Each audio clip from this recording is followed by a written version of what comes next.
Hey, this is Jeremy Leasher, and if you want to know what's happening in the information security world, like no kidding, like you got to listen to my boy Nick Thomas with the InfoSecSync podcast. If you're looking for insight into the vast world of information security, then you're in the right place. Welcome to the InfoSecSync podcast, the only top-rated information security podcast committed to helping you enhance your cyber skill set.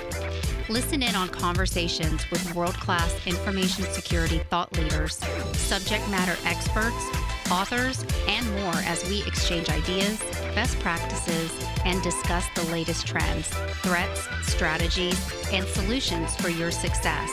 So get ready to get in sync with your host, Nick Thomas. Hello, and welcome to another episode of the InfoSecSync podcast, where we keep you in sync with the ever-changing world of information security. I'm your host, Nick Thomas. A couple weeks ago, I interviewed Jeremy Leasher. He's a security solutions architect at Axellio Inc. and also a cyber warrant officer in the Alabama National Guard. Jeremy mentioned that he was producing a free, non-vendor threat hunting class to educate his customers, but he also wanted to be able to share the information with the cyber workforce and give the workforce an opportunity to attend. In this episode, we discuss the virtual class that is being held on May 18th through the 19th, free of charge. Upon completion of the class, Axellio will provide a certificate of completion for attendees that have existing certifications and need CPEs. A link for registration is also provided on our website at InfoSecSync.com. So without any further ado, here's the interview. All right, Jeremy, welcome back to the show. How you been, man? I'm good, brother. How you been, Nick? Oh, man, been good, been busy, and I see you've been busy with this this HuntED program that you've created with Axellio. Yeah. Can you tell me a little bit more about why you created this? Yeah. So on the previous podcast where we chatted, right? I've been with Axellio now for about almost a year, and a couple months ago, I was talking to him and I said, look, I'm a big advocate for training and education, right? And there's actually a huge difference between the two. And I said, look, I think there's a need in the community for people to have a free education in specifically what threat hunting is, right? And what it's not, right? And that's kind of been my mantra, because ultimately I think there's been a big misconception in the community on how incident response and threat hunting, they become intertwined, and they are so to some extent, right? But they're actually totally separate.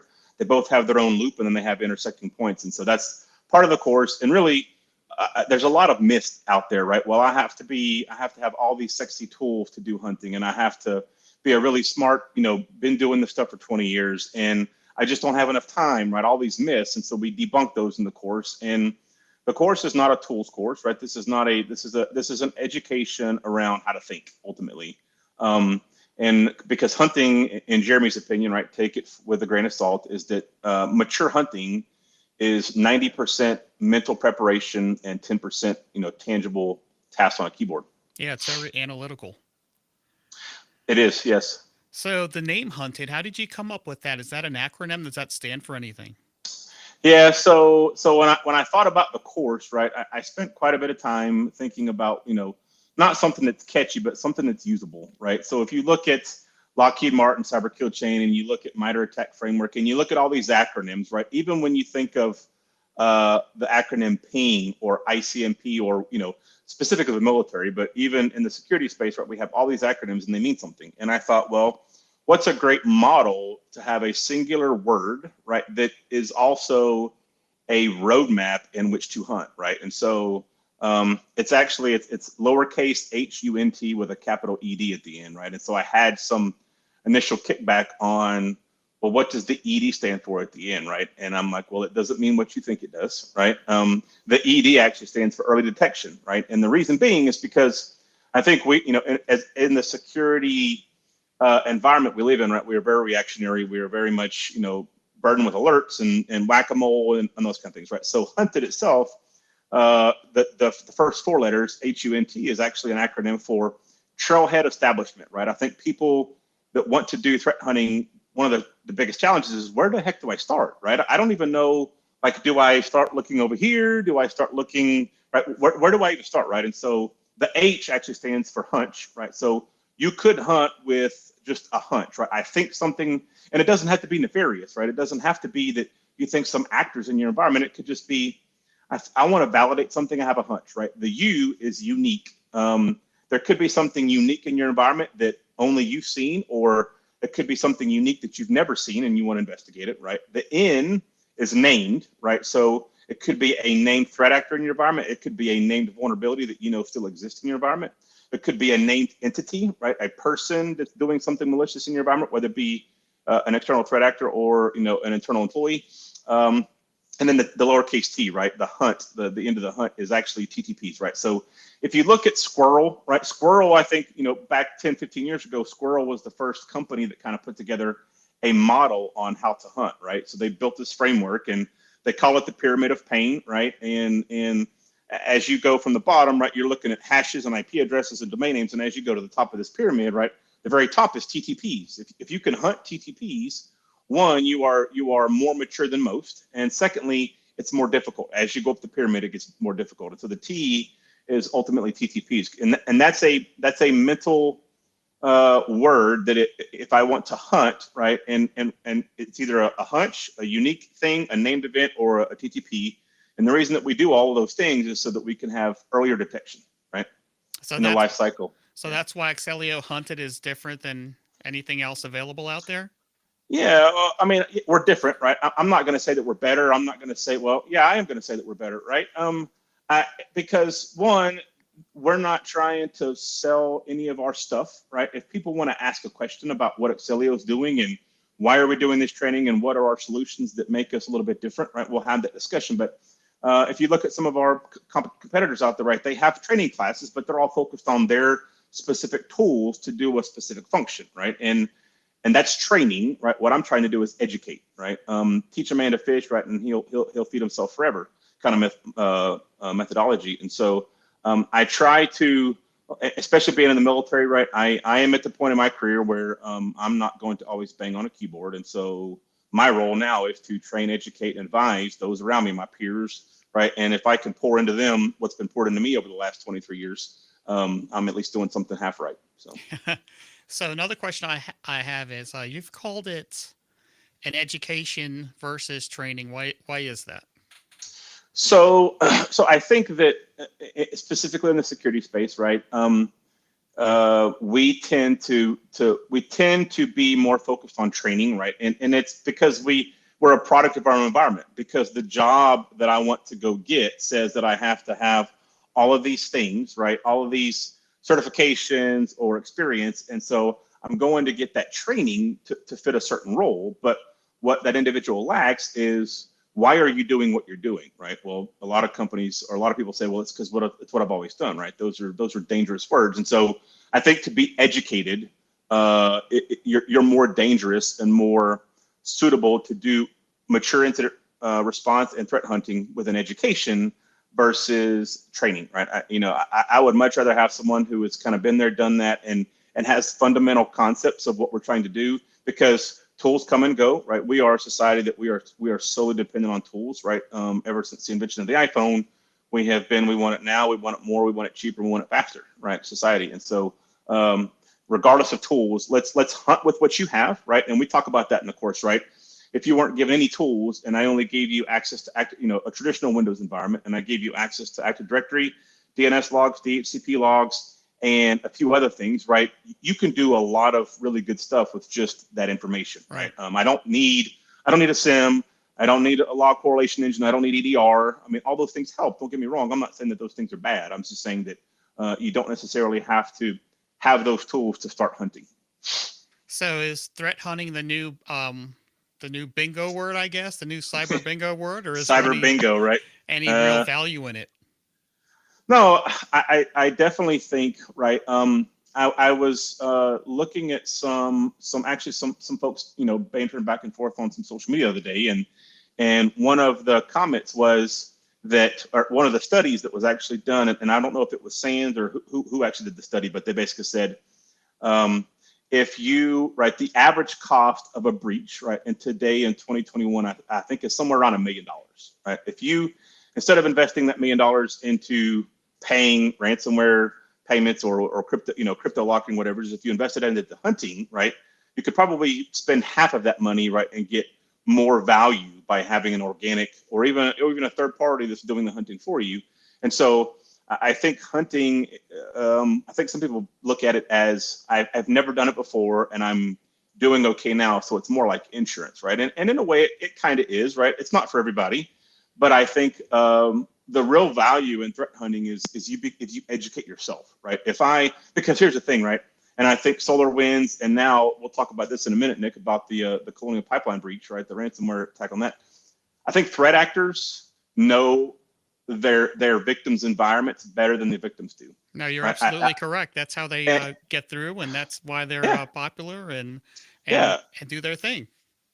Yeah, and so so I think we as defenders, right, security, whatever you want to call us, yes, it's threat hunting, the new bingo. Yeah, if you combine threat hunting, AI, ML, GPU acceleration, and some other words, right, I think you can officially win the bingo, right? Hyperconvergence.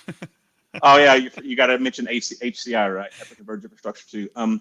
But no, I think it's important, right? And we talk about incident response, and its importance into an organization. But I think if you go to most every organization and say, do you feel that you are maturing in your security posture or your security ecosystem, right? That most people will tell you that have a lick of sense, I could always do better, right? For the ones that really want to do better. And I think that hunting, it's not the act of hunting that you're going to find something, right? That's not what that's not what the course is about. It's not adversarial, right? There's a lot of goodness out of hunting that during the hunting process, right? The feedback into incident response, the feedback into IT about, hey, how many actual assets do you have on the infrastructure, right? Or on your domain? And IT says we have 300, and during the hunt, you said, well, we have 7,280. Where'd those others come from, right? That kind of information can be valuable during the hunting process, and I think that's one of the main things that I'm trying to key off on and educate the attendees in the course. So how do you even start doing it besides just thinking about doing it? You mean as far as building the course, or my previous hunting experiences, or all the above?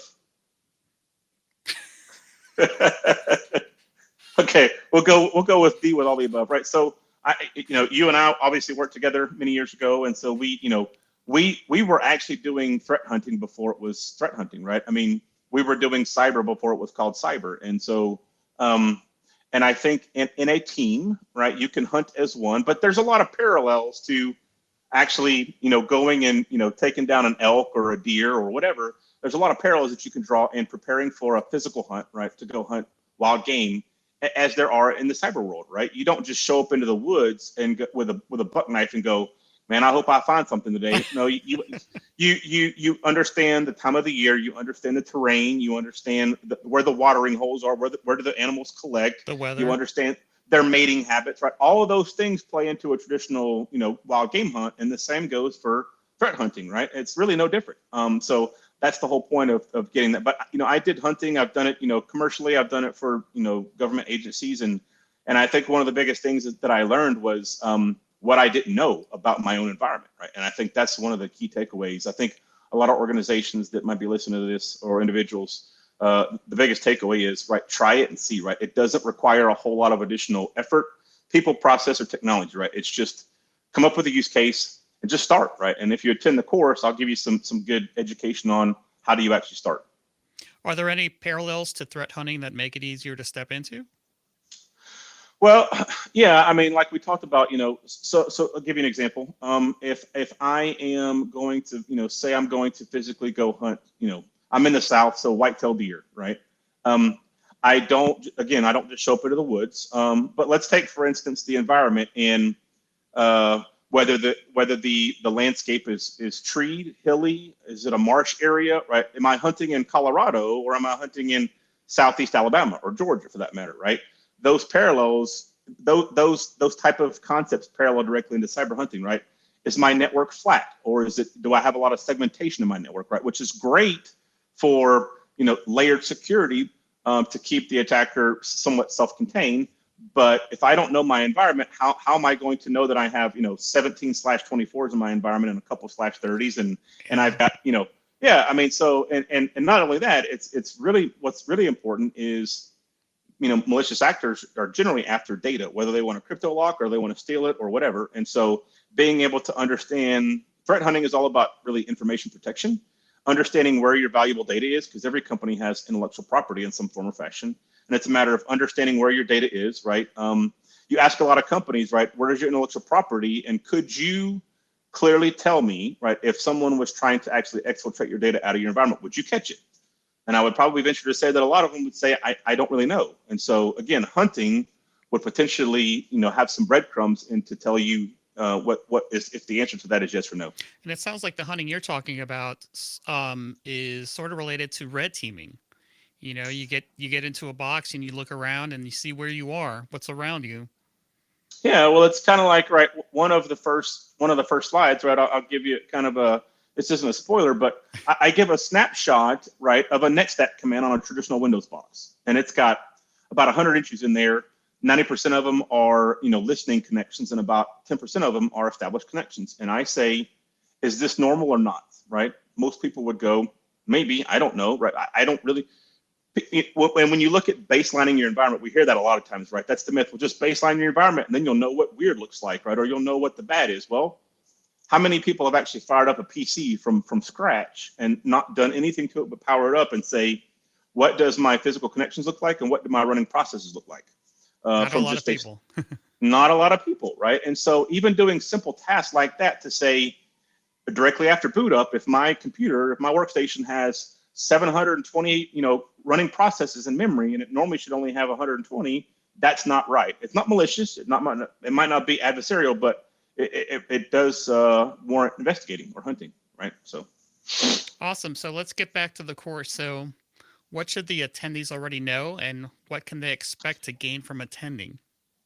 Well, so I would say that, the course is for any walk of life, right? Whether you are somebody who just graduated out of college, right, or someone who's been in the industry for longer than me, right? I am never above being taught something, right, and hopefully I'll learn something out of some of the students in the course. But I think for the people that are attending, they should have a fundamental, sound understanding of a traditional security ecosystem, right? When we talk about ingress traffic versus egress, right, north and south, east, west. How you hunt and understanding an environment, right, is much like network troubleshooting, right? Do you start at layer 1?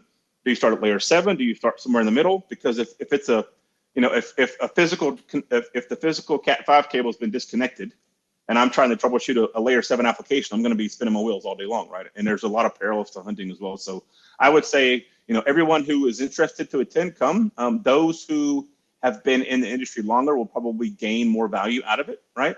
Because that's kind of what I've tailored the class to. But I think everybody should come, and it's going to be a lot of hands-on, a lot of mental questioning, preparation, but with tons of hands-on. And because Axellio is a security provider, right, we are going to focus on how network traffic, right, full PCAP data, in our view, in our hunting campaigns, actually provides the real meat to actually engage in a hunt. Great, and we'll add the link to our website on InfoSecSync.com. So now let's get into current news. The big news as of today is the Colonial pipeline hack. Yeah.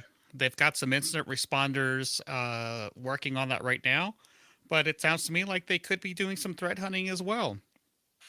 Yeah, I don't know what I don't know what Colonial and their legal team's going to provide, but I do know that our good friend, I say good friend, acquaintance Rob Lee at Dragos has already made some comments about that, and I think his team, because they're ICS SCADA focused, that they're probably providing them some help. But yeah, he did a lot of media today. Yeah, he did. Right, I would expect no less of him. Right. But I would definitely say, I think, between, the SolarWinds breach and now this, I think it's coming to the realization that I think that, I can't believe that we're still saying that people think that it won't happen to them, right? If you're the largest supplier of crude oil, gas, and a lot of those things to the Northeast, right? I think I saw it says they're pumping 5,500 gallons per day, or 5,500 drums, something like that, to New York, right? And that is a huge, right? Just and another thing that I read in the article today is that actually the attackers, and I forget who it was, but they actually made a statement that said, "We're sorry, right? We didn't want to cause any harm. We just wanted to get paid, right? Well, I'm sorry that your shenanigans have now probably going to cause our gas prices to go up by who knows how much, right? But it's a sad state of affairs when we have large life-giving suppliers out there, right? Because if you don't have fuel, right, what about emergency responders who can't respond to an incident because they don't have any fuel in their fire trucks, in their patrol cars, right? Or jet fuel for that matter. Or jet fuel, right? Or backup generators that are powering hospitals that are saving lives, right? Yeah. There's ramifications and ripples to all this, and it's at some point we have to freaking wake up, man. And to talk about that, I read an article and I got it pulled up here on LinkedIn. We hear a lot about ransomware, right? Ransomware is part of that cyber bingo buzzword kind of stuff. But I was looking at here, and so this is a lot of the information that we don't get after a ransomware attack, right? We don't necessarily get to hear all the details about who paid what and how much Bitcoin. And I know, so let me give you an example. It says the average initial ransom demand in the healthcare industry is about $4.5 million, right? The average ransom paid is about $910,000, right? And the days to an acceptable restoration is about 4.1 days. So, right, we hear about all these ransomware cases, right? Being bad in today's society pays really well. I mean, it's a good thing that I do this for a living because I care about my country and the company that I work for. Because if not, right, if all of us turn bad, right, it'd be a sad state of affairs. It'd be bad. And so, yeah, I just think that this is a point where, right, and the HuntED course is not going to highlight all that, right? I mean, we'll definitely have some good conversations, right? And in the course, because I know from the courses that I've attended, most of the things that I remember is not the content on a slide, but it's the stories that are told by the actual instructor, right? The real world, right? How would you handle the situation? And the instructor normally gives their 2 cents, and that's usually what you'll actually remember after the course. So. Awesome. Anything else you want to talk about? No, man. So if your listeners, so the next course is actually next week, and I think it's almost full, right? We have 10 seats per class, and that will probably expand here in the next couple of weeks. But we have our first course is May 18th through the 19th. And we're actually trying to make sure that we can keep people on the Pacific Coast and the East Coast. So the times are 9 a.m. to 1600 Mountain Time. So we can kind of cover the gamut on both ends of the coast. And then the next class will be in June. So, but I'll provide you a link. And for those who want to attend, hey, come on and enjoy it. And actually give me your feedback, right? This is a community effort. And I'm looking for valuable feedback to make this better for the next class. So thanks for having me, Nick. All right, Jeremy Leasher. Thanks for staying in sync with InfoSecSync. I'd like to thank you for taking time out of your day to spend with me, listening or viewing this podcast. Please tell your friends and associates about it and subscribe on your favorite platform. Please send any comments, questions, or requests to me, Nick, at InfoSecSync.com. And as always, thanks for staying in sync with InfoSecSync. That's it for this episode. Make sure to subscribe on Apple Podcasts or wherever you get your podcasts from. And as always, thanks for staying in sync with InfoSecSync.